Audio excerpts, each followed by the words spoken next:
Hey, hi everyone. Welcome to the show. This is our third episode of Coffee Break with PCEB.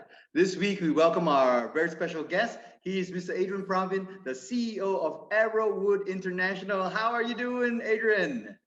I'm great, Chris. Thanks so much for having me. Okay, thanks for joining us for the coffee break. What's your drink today? I'm having my afternoon coffee, double shot latte as usual. Mine is just a pure black coffee. Oh, that's the way to go, yeah? And what have you been up to during this FMCO? We're up to 4 weeks now, huh? Yeah. Um, Actually, I've been doing two things. First thing, I've been doing a lot of reading Mm-hmm. because there's a lot of data flowing everywhere. The second thing is that I've been exercising a lot.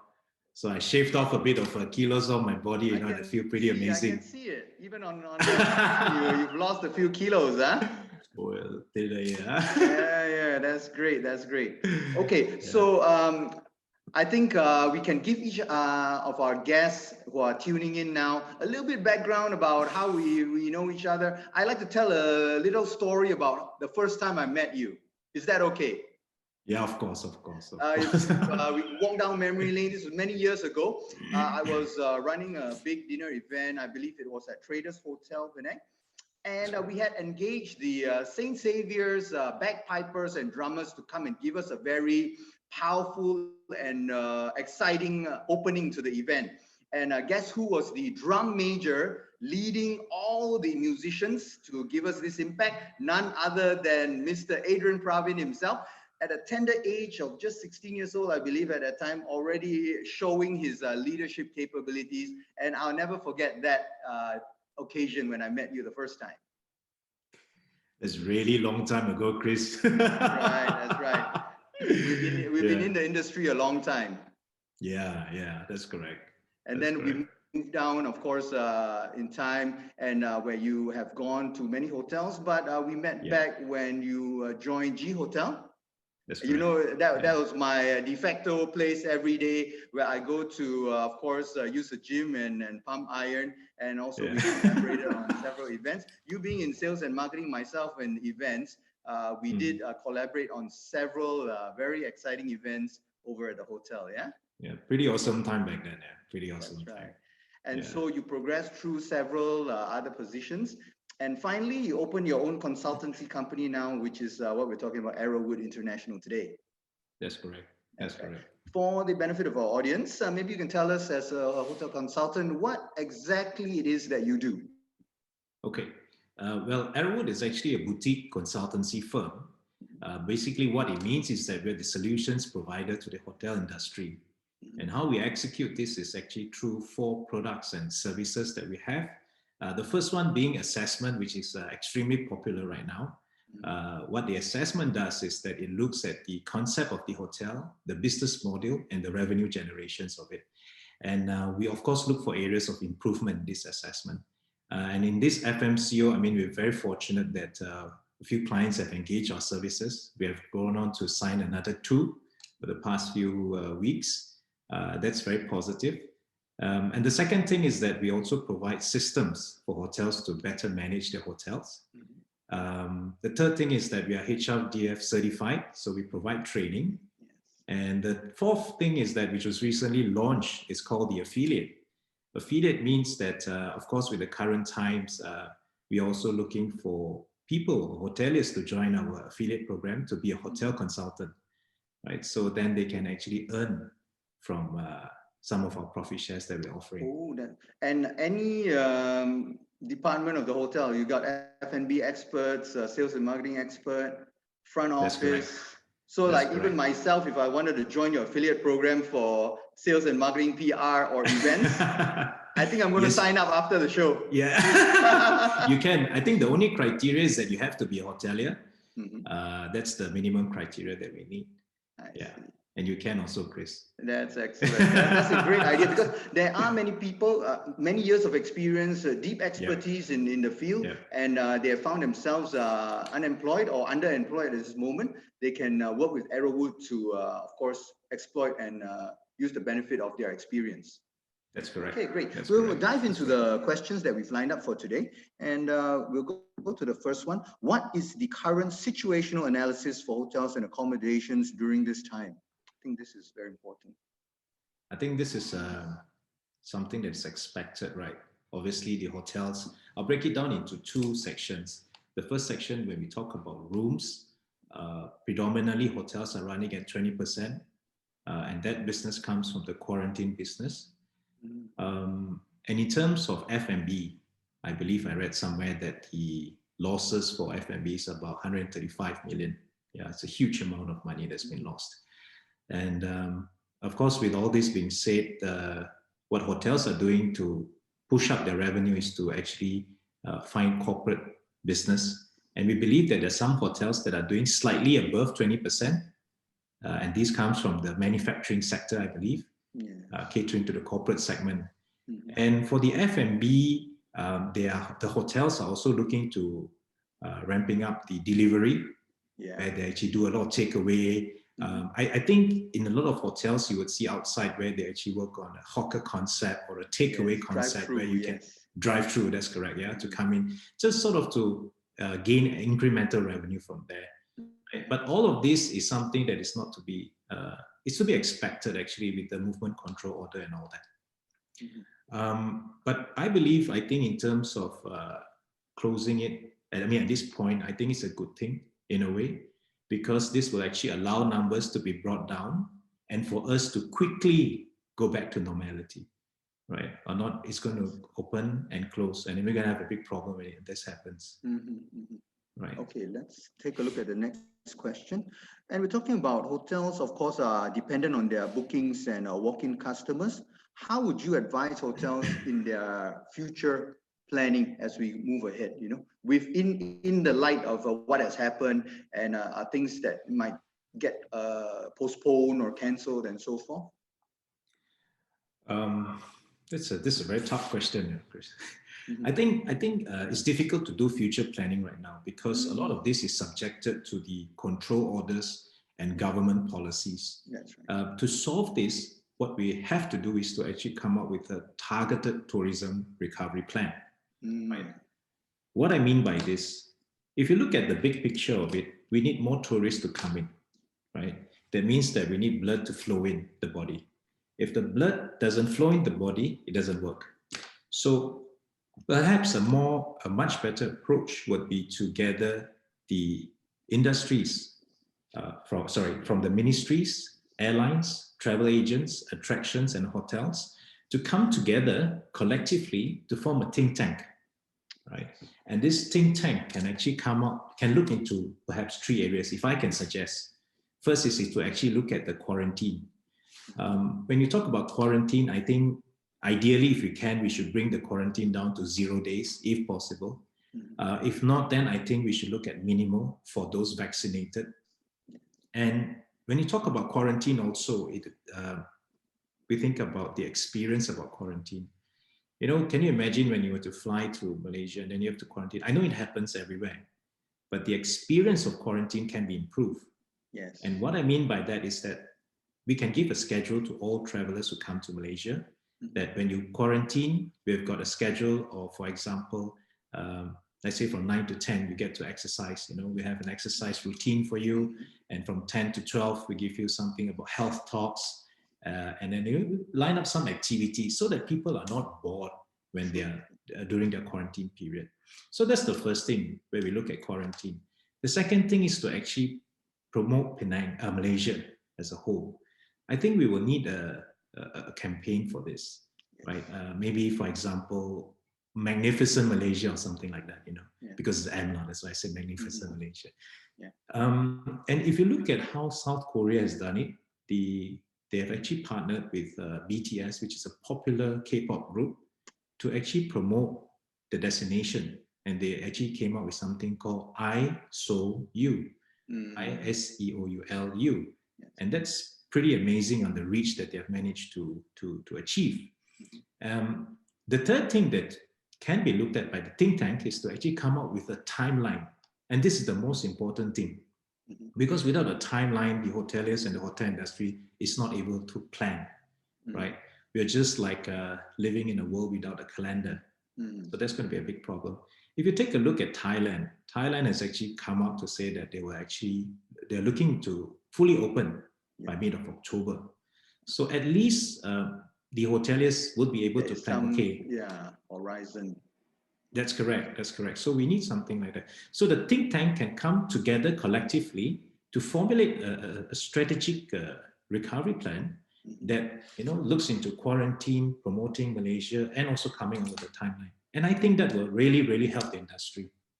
I think the government has to engage the industry, and not only government and industry, but inter-ministerial communication as well. We've seen numerous times when this minister or one minister has announced something, is contradicted by the other minister. In the end, we end up with what Malaysians call the U-turn. So after a few days, they've announced something. After 3 days, another thing, So I think coordination and communication very important to reduce confusion among the industry and among the people. Well, Chris, you just came out with CCC with that. CCC, yes. Okay, we've got another question in this section. And if any new hotels, and I believe you have overseen opening of a new hotel during this MCO season, due to the current situation and the uncertainties, how do you recommend that they would stay relevant and still be able to do profitable business or sustainable business during this COVID pandemic? Well, I think first of all is to be able to offer products that are unique and valuable. What I mean by unique and valuable, or UV factor, unique means to say that it's something that's not available in the market, and valuable means that customers will pay for this. So we are always guided by this principle of UV factor in everything that we do. And I think it's extremely relevant in these current times. I'll give you an example what I mean by UV factor. We recently did a project for a client. And imagine, right, Chris, we converted one of the rooms into a cinema. Right. So this is one of the ideas that we came up with. Now, why did we think about this? If you look at the cinema industry right now, it's going through very difficult times. Obviously, they can't open. At the same time, you have a growing population who wants to actually go and watch movies together. They want to spend some time together. They want to buy couple seats. They want to buy bean bags and watch movies together. How do we merge these two? Is to by offering cinema experience in a hotel room. So that is something we believe will be unique and valuable, because you can actually... The hotel already has a projector, and then you can book the room for, let's say, your family, parents and children, and they can watch a movie together in the hotel room. Fantastic. That's correct. That's correct. And you get to do room service business. Where you can offer popcorn, so you can order snacks, bite items, snacks. That's correct. And movies are so amazing because you get to do high turnover. An average movie spends about maybe 1 hour 30 minutes to 1 hour 45 minutes, right? Yes. And you just have to set up one room, and there can be multiple times of turnover. People can book the time slots, every 2 hours. That's correct. You sanitize after the first group and then turnover. And now movies are available in HD format digitally, so it's very easy, even the latest movies are available. Yeah, that's correct. That's fantastic. So you see, all of you who are tuning in today, you're getting fantastic ideas from Mr. Adrian Praveen.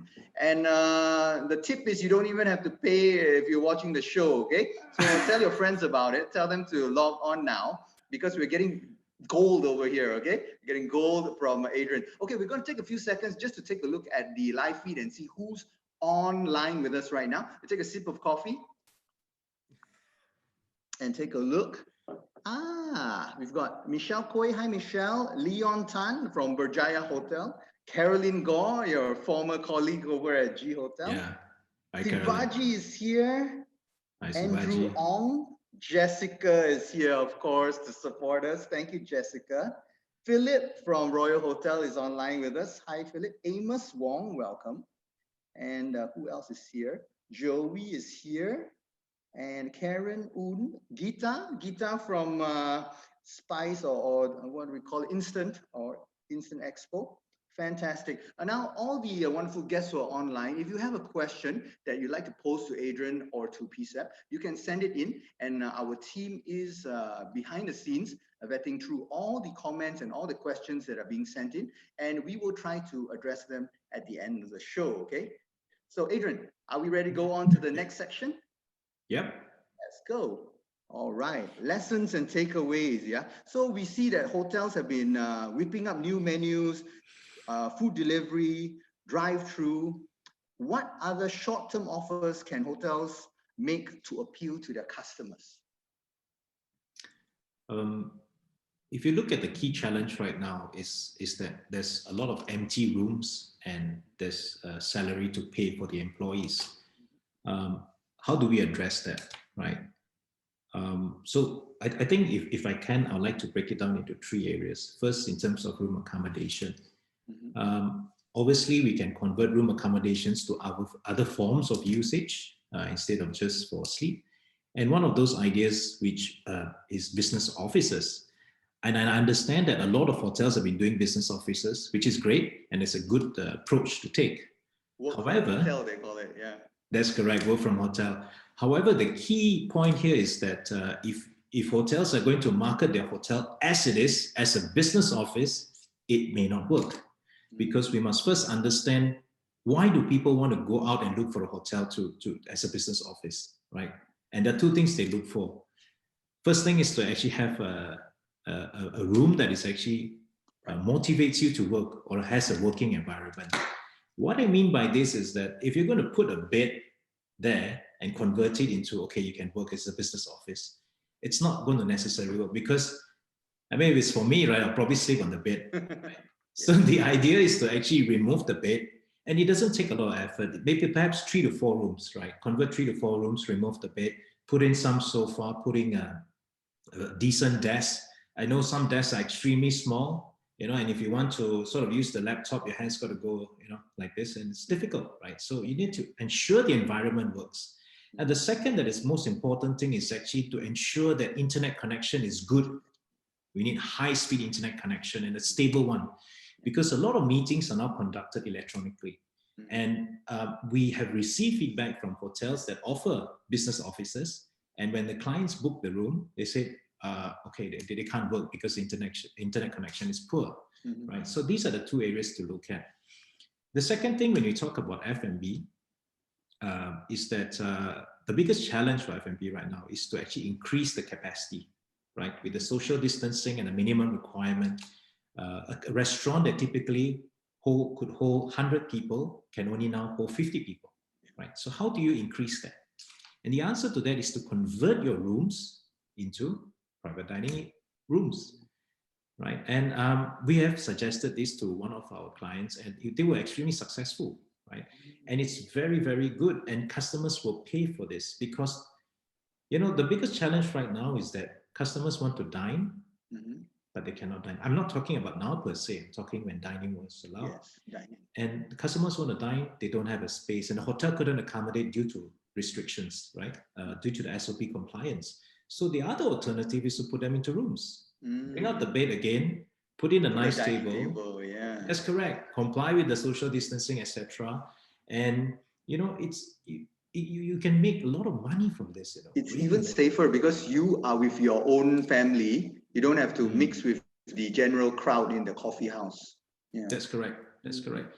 And after a guest moves out, you can just sanitize the room. If there's anything that were to happen, that particular room is contained. It's easier to manage. Right? But when we suggested to another set of hotels, they say that, oh, we can't do it because it's not right. I don't think so. It's just another method of doing room service, if you look at it. Yeah. Right? It's another method of doing it. Yes. Right. So it's very easy idea that can be immediately implemented without increasing the cost. True. Right. The third option, when you look at housekeeping, I understand some hotels have a lot of housekeeping employees, and one way to actually monetize from it is to actually offer cleaning services to residents and also the commercial buildings and towers. Right. I believe there's a huge demand for this. Not too long ago, we had a client who actually called us and said, Adrian, do you think you can find someone from the hotel to clean my house because I cannot find domestic helpers? Yes, yes. And I mean, and they're willing to pay That's because right. most of the time they're working and they need someone to clean the house. So hotels can come in to say, okay, we can do it for you. We can clean the whole area. We can make your bed and all that. And this will enable the hotel to generate another source of income.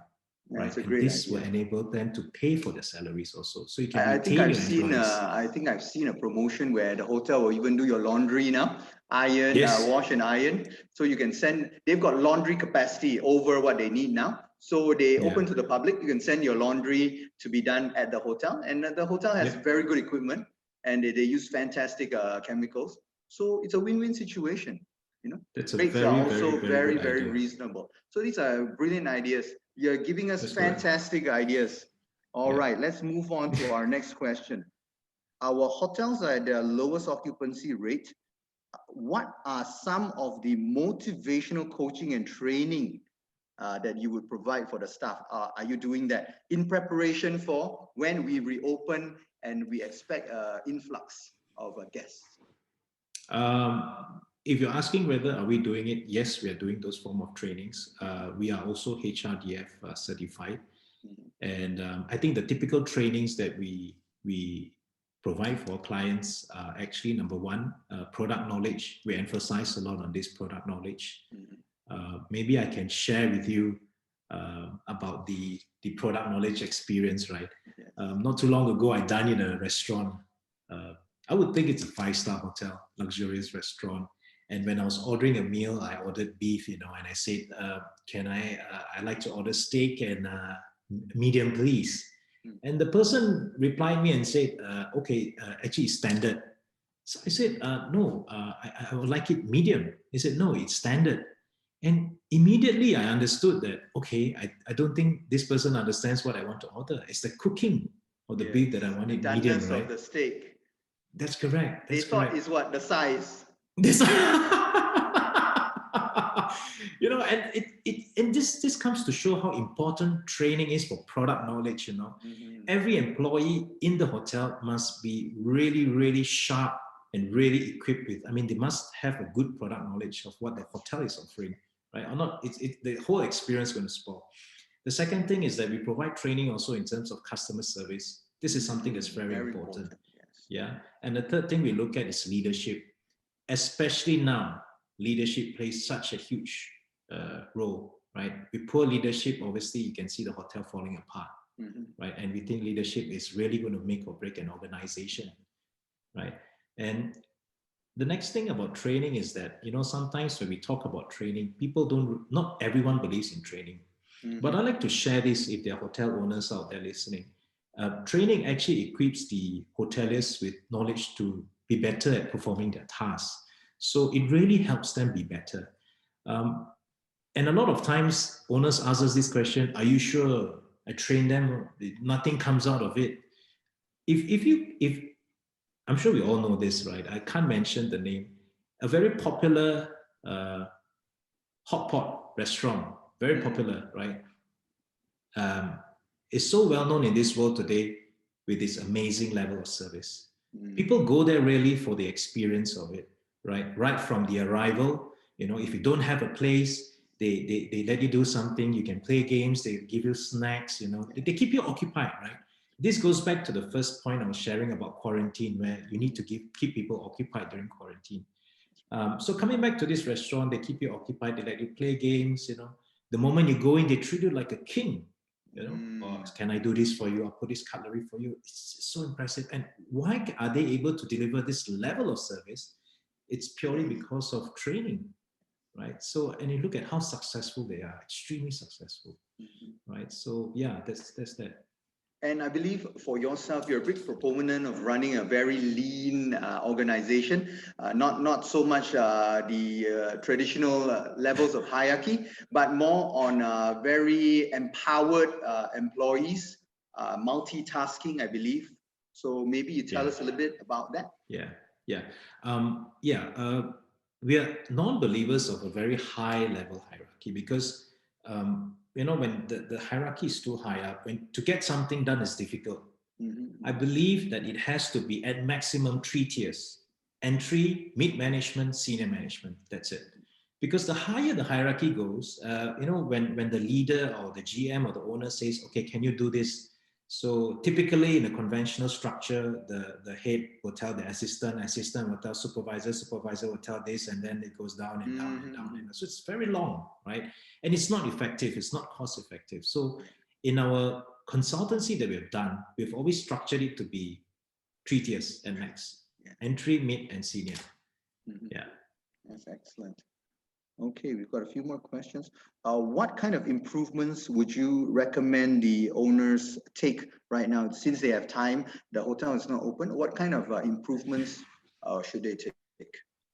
I would propose 2 improvements. First improvement, we talk about the hardware improvements. In terms of hardware, I think the look and feel of hotel really needs to be upgraded. We noticed that a lot of hotels have not really painted their building for quite some time, right? And in hotel business, you have to look nice. If you don't look nice, no one's going to book your property. And Arrowwood has also come up with this solution for this, where if you want to paint your hotel, you don't have to pay the full payment upfront. You can actually do it in installments. So this helps you in terms of cash flow, right? You don't have to fork out a huge lump sum. And the difference is that the warranty doesn't come from a third party. The warranty comes directly from the manufacturer. So this gives the hotels the assurance that if anything were to happen, the manufacturer is there to support you, right? And this is key. The second thing is obviously good internet connection. If you don't have a good internet connection, it's a good time to actually, now's the time, man, now's the time to do it. Yeah. And I think the third thing is to actually invest in systems that can capture data. Data is the new oil of, and if you don't have data, it's going to be very difficult, right? So I think these are the areas that you can work on in terms of hardware. But the second area in terms of software, I would think that would be training, like what we shared earlier. But the additional thing is that I think as hotel owners, it's important to also engage with your employees. I've gone into structures where people always separate owners and employees. There's always the gap. And I don't think that has to be the case. Owners and hotels can have a close and good relationship, right? And it's very important, especially in times like this. And I know as owners, usually it's going to be difficult because you cannot engage with the employee because most of the time they're working, they've got something to do. Now is the time to engage with them. And it's important because once your unit is strong and when the business opens, you're definitely going to be the gainers of this. Yeah. Okay, so 2 suggestions: hardware improvements and software improvements.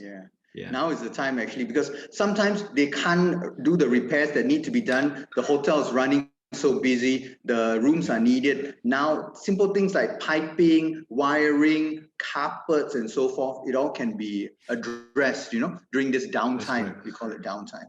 Yeah. We've got one more formal question here. How do you switch up sales and marketing and revenue management activities to boost your turnover? This one, I know you're an expert. You got a secret weapon over at Arrowwood. I know you coached him from a very big OTA. So he's got all the tricks up his sleeve on how to maximize the revenue. And of course, you have sales and marketing or digital marketing expert on your team as well. So you are able to answer this question for us. Well, I think when you talk about how to improve sales and revenue management, there are 3 points to this. The first thing is that you need to have a pulse on what's happening in the market, right? If you don't have a pulse of what's happening in the market, it's going to be difficult to do predictions and forecasts, right? Number 2 is to track revenue stream, because like what people say, right? What doesn't get measured doesn't get done, right? So you have to track the revenue stream. And when you talk about sales, the important point on sales is to actually give customers a reason to book direct. Now, why I say this, right? We notice a lot of hotels to this very day, there's no incentive to book directly with the hotel. And if a hotel were to give a 5% or 10% discount, it's not going to work, because 5 and 10% is really common right now. We have to provide something that's of value. For example, late checkout, or maybe 2+1, which you can redeem on your second visit or something like that. It has to be more than the 5 and 10%. right? So these are the three things that can be done. When you talk about marketing, right, how to switch up marketing, we must first understand what marketing means. And marketing is all about values, right? I'll give you an example of what that means. When you talk about Nike as a whole, right, you feel differently about Nike. I know Chris will be Under Armour. may not agree with this. We're converted from Nike now. Under Armour is the game, you know. So you feel differently for brands like that, right? When we talk about Nike, I think they don't talk about their shoes that are amazing. They've got linings and all that. They honor great athletes, right? And what I mean this in the hotel context is that when a hotel markets their product, it's not just to say, I've got nice rooms, I've got 35 square meters or 40 meters or etc. I've got nice 300 trade count. We were trained back then to say we've got 300 or 400 trade count union. It makes no sense to the customer, right? What needs to be communicated out is that the hotel provides you a certain level of comfort and a certain, at a very convenient location, right? So these are the things that have to be articulated by the hotel. And emotional appeal also, you know, maybe environmental friendly, something like that, you know. That's correct. So that's more appealing to people than just the hardware now, you know. That's correct. That's correct. And to move towards digital, I think that's a no-brainer today. We still see hotels that are printing brochures. I don't think that may be that effective anymore. I would strongly encourage them to move towards digital platforms and to look for, when you talk about digital, right, it's so loud right now. Everybody is going on digital and they're promoting it. Now, how do you stand out on the digital platforms? Again, three things to look at. The first thing is that you need to have an interesting content, like coffee break with PCEB, interesting content, right? You need those kind of catchy things, right? Second thing, you need to add catchy image and videos. If your images are not interesting, nobody's going to look at it. And I think people are slowly gravitating towards videos. So when you look at images, you sort of scroll past it, you know, you need videos. And the third thing is to use analytics and data, because you need to understand, right, whatever that you're marketing out, the audience is it working? The audience, right? Is it getting the traction that you want? So you need to use analytics and data for this. Fantastic. So all this information is wonderful. We're going to go to the live feed and go to the team and see whether we've got any questions that have flown in. Let me see. Okay. The federal government has announced 4-phase recovery plan. In your opinion, which phase business events will be able to restart with the proper SOPs? I think they have not mentioned which phase, but they're asking in your opinion. So we've got phase 1, we're at phase 1 now. We hope to be at phase 2 soon. That's a very tough question, right? I think business events I would think that it will definitely happen this year, right? Because if you look at the trend, I'm optimistic that it's definitely going to, I mean, moving forward from here on, I believe we're on a recovery stage, and business events will most likely open by this year. I know this is being optimistic, but I mean, when you look at the numbers and you look at the efforts, I mean, with the control orders and all this, the numbers are vaccination as well. That's correct, vaccination and all that. So to answer the question, I think it's definitely going to be this year, in my opinion. That's great. We hope so too. We've got another question. How should the federal government be advised to map a reliable plan of recovery for the hotel industry? Plan of recovery. I think, again, with what I shared earlier, was to actually get all the industries to come together, the airlines. Tourism as a whole, not just hotels, I believe, yeah? Not just hotels, right? Because we need one plan. That's correct, you know, because we can't have the airlines come up, formulate one strategy, the attractions formulate a second strategy, hotels do another strategy, and we're all doing multiple strategies concurrently. So the more logical approach will be to come together collectively, form a think tank, and formulate something like that. Right? And that will take into account all the industries that are affected. Yes. all the players in the tourism industry. That's correct. Fantastic. We've got okay, we've got one from sales practitioner. Besides 20 plus cold calls during MCO, what else do you suggest that you can share with us? 20 plus cold calls, did we mention that? Yeah, I think maybe he's trying to say that he does 20 cold calls, and what else should he do? I don't know if cold calls work anymore, you know? You basically have to generate some kind of interest from your marketing efforts, and then you pursue the inquiry. Is more effective, I would say. I'm not sure whether when you the question of is 20 cold calls effective or not, because that leads to another question. First of all, what is the product that you're offering to the market? Cold calls, whether 20 or 40 or 10, will definitely not work if your product is the normal product. If your neighbor is selling rooms and you're selling rooms, it's not unique and valuable, right? And then it will equate to 20 cold calls not being effective. So you're going to report to your management, I did 20 calls, but nobody wants. Obviously nobody wants, right? Because you're offering the same thing. The neighbor's offering rooms, you're offering rooms, and you say, I've got a discounted rate for you. It comes with breakfast and this. It's the same. So you've got to be different, right? So I think on the cold calls, whether it works or not, you will have to first look at how innovative what is your offering is. Yeah, that's right. That's correct. I believe those were the days when the salesperson was required. I remember when I started in hotel line, every salesperson had a little card that they had to fill, and their manager will have to sign off on it, you know. So have you done your eight calls for today, you know? And that was how it was, you know. But now with the advent of social media, digital marketing, you can reach such a big audience at very low cost and generate leads, you know. So I believe that the people at the core of the sales business have to change their mindset and come to the new way of doing things. If you're not savvy about it, you have to learn. Otherwise, you'll be left behind. That's correct. And I mean, when you talk about product also in terms of innovation, I think, you know, a lot of hotels are not improving on their existing products. Meaning that if you look at mobile phones, they're version 1, they're version 2, they're version 3. So when you look at meeting packages today in hotels, typically there's version 1 for the past 30 years. The same version. Right? One tea break, one lunch, the afternoon break, you know. And then it's all playing on price only, you know. Whether it's 80 ringgit or 90 ringgit or 100 ringgit. Yeah, that's true. That's true.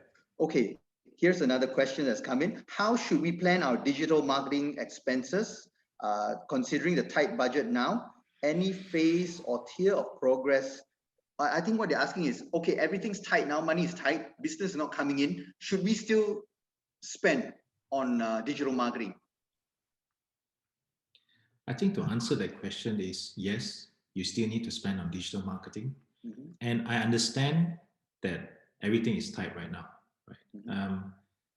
And the only way to survive in a difficult time is to continue marketing. Because the moment you stop marketing, you become irrelevant. People will forget about you. And that's the reason why on a big picture, you look at countries and hotel groups and hotel chains. Why do they still advertise on social media? Why do they still do marketing activities? To keep the brand in the forefront of your mind, you know? That's correct. It's called top of mind awareness. So the moment you stop spending on this, you become irrelevant. People totally forget about you. So I would really encourage, and I understand that it's difficult at this point, but do spend at least something on social media, right? To market your brand or market your product. Because if you want to stop and then to start it again, it's going to be very difficult because there's no more momentum. Yeah. And I think the key during this time is also to keep the momentum going. Don't lose momentum. Keep it going. That's true. All right. I think we've got one final one. May I know if there's any advice for standalone restaurant to boost their sales? Do you provide advice for standalone as well? Not only outlets and businesses outside of the hotel? I think in terms of the concept, yes. And in terms of digital marketing, yes. Sorry, can you, I just slipped my mind on the question. For standalone restaurant, how would you advise them to boost their sales? Oh, okay, we go back to the product again. UV. What product are you, what is UV about your product? I think it's really good that you really assess your product. If you have something that was something normal that you provided back then, and it's okay, right? It's okay. Yeah. Look at your existing offerings in terms of your food. Is there anything unique about it? Well, why would people want to buy your spaghetti or buy the bread from you or buy drinks from you when they can get it all over the state or the country? What's so special about you? And the moment you find this answer is the moment where you really see that revenue start coming in. Because as funny as it may sound, there are some restaurants and hotels that are actually doing quite well. That's true. When it comes to F&B, because their offerings are very unique. Recently, I had a durian cake with gold leaf on top of it. I can tell you one story. Durian pizza I had at Boulder Valley glamping when I visited my friend Naga over there. He said this one is our specialty, durian pizza. So I was wow, I was blown away. It tastes good. Really, you wouldn't imagine durian and cheese on a crust. It tastes fantastic, And another one I tried over at Brew House was sambal udang petai pizza. Right. If somebody loves pizza and petai, they're gonna love that one also. They see your advertisement, they'll be tempted to order already, Yeah. So the answer is to unique and valuable. It has to be unique and valuable. Value? Are you talking about valuable in terms of value for money? Yeah. Yes. Because money is tight now also. So the person, when they're purchasing, they wanna have value for the money they spend as well. That's correct. Okay. That's correct. Let me see if there are any more. Okay. So we are at the end of our sent-in questions. We've got a couple more minutes for you to do a roundup and a conclusion for the show today. I would like to share this news that the hotels actually will definitely survive this pandemic. The reason I like to share this message is because we've been getting a lot of calls, and from our conversations with a lot of hoteliers, they're sharing with us that they've given up hope in the hotel industry, they've given up hope in F&B, they've given up hope in all this. I would encourage you to keep going and don't give up hope. I'll give you an example. The oldest hotel in this world, I think it's in Japan, and it's called the Nishiyama Onsen, and it's certified by Guinness Book of Records. It was constructed, I think, in the year 705, and about 1,300 years later, which is in 2019, it's still there. The world, is still there, and the world has actually developed up to 700,000 hotels. Right? If you look at it, there's an average of 500 hotels built per year since 705. Now, of course, during the Industrial Revolution and after World War II, more hotels were constructed worldwide. But my point is that the hotels will survive. It's definitely survive. And when you talk about pandemics, as far as history records, there are about 19 pandemics that the world has seen, right? And with that, the hotels continue to grow. So do not lose hope in the industry. For those of you who still love it, stick with it, all right? It's only a short period of time and it's momentarily. The second thing is that I think the future of the hotels are extremely, extremely exciting. Let me share with you why.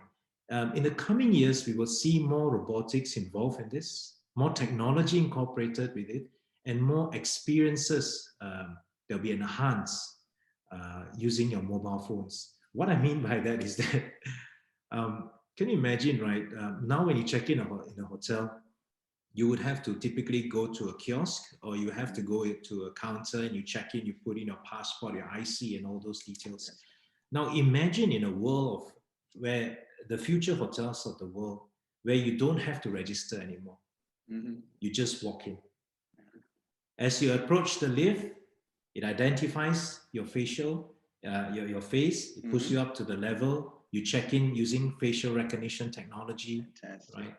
All information on your phone, you walk along the corridor, the camera recognizes your face, and then immediately your favorite brand appears on the screen. For example, if Chris walks, there's Under Armour advertisement that comes up. Your favorite song also maybe, in the background, music. Yes. I mean, and this technology is not new. It already exists. We've seen the technology. And I think the implementation will come in within the next 10 to 15 years, right? And it's going to be extremely exciting. So stay with the industry and don't lose hope. That's amazing. Have, Thank you. Chris. That's so encouraging. I think people need to hear that, because when you're faced with the challenges as we are today, it's just so overwhelming, and you get caught up in, you know, the day to day and trying to stay alive, stay afloat. You lose sight of the long game and the big picture. So your words, I believe, will bring encouragement to those who are in the industry. And I want to thank you so much, Adrian, for your time with us here today.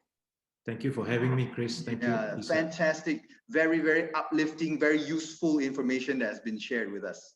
Thank you so much, Chris. Thank you. So once again, to all our friends who have logged in today to join us live on our Facebook broadcast, we thank you for your time. The next show will be on Thursday, 3:30 p.m. We've got living legend Dato Sri Wong Siu Hai. Many of you can remember him when he was with Intel, but he's since moved on to many other things and involved in organizing and facilitating many very important business events. So we're going to have him on the show, and that's going to be an exciting time for us. So once again, do tune in on Thursday, 3:30 p.m. Thank you so much. And thanks again, Adrian. Thank you, Chris. Thanks, everyone. Take care.